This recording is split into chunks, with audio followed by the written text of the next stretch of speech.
It's 2 a.m. You have work tomorrow, or school, or something important. You know you need to sleep, but your thumb just keeps going. One more video, one more post, one more scroll. And somewhere between a meme and a news article, an hour disappears. This isn't laziness. This isn't weak willpower. This is your brain, doing exactly what it was trained to do. And today, we're going to talk about why.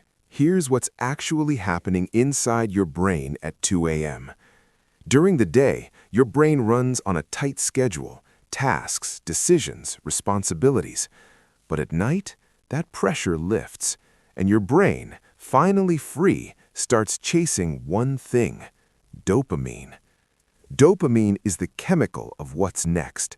Every scroll delivers a tiny hit, a funny video, a shocking headline, a cute photo.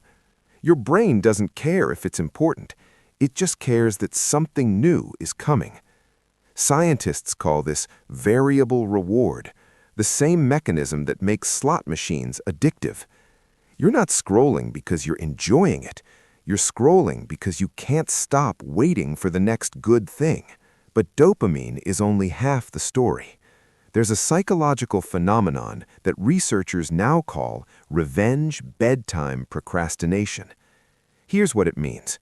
If your entire day was controlled by work, by responsibilities, by other people's needs, your brain starts to feel like it never had time for itself.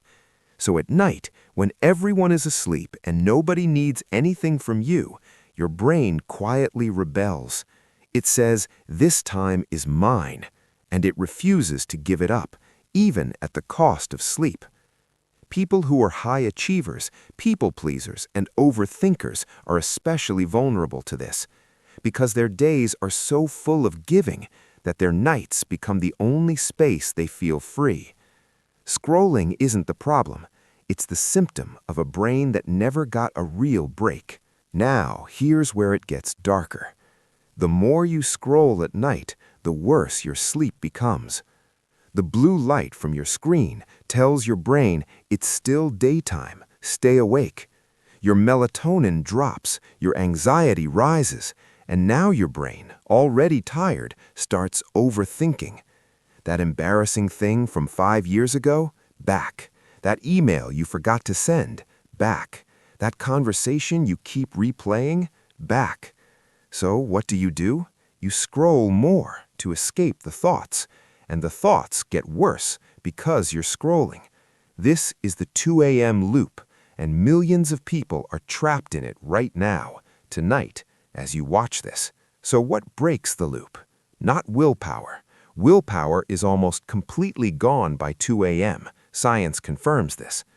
What your brain actually needs is a transition signal, something that tells it the day is over, you are safe, you can rest now. This could be dim lighting an hour before bed, a few minutes of writing down tomorrow's tasks so your brain stops rehearsing them, or simply putting your phone across the room, not in your hand, across the room. Because the real enemy isn't your phone, it's your brain's inability to feel like the day is truly finished. Give your brain a proper ending, and the 2 a.m. scrolling quietly loses its power. If you watch this till the end, there's a good chance you recognized yourself in this video. Maybe you're watching this right now at 2 a.m. And if you are, I want you to know something. You're not broken. You're not weak.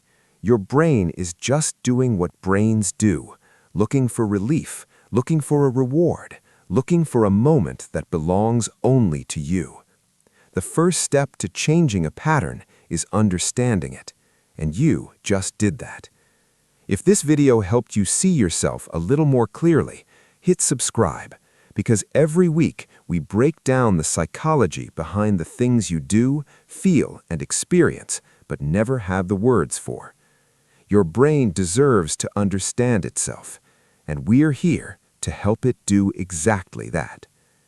See you in the next one.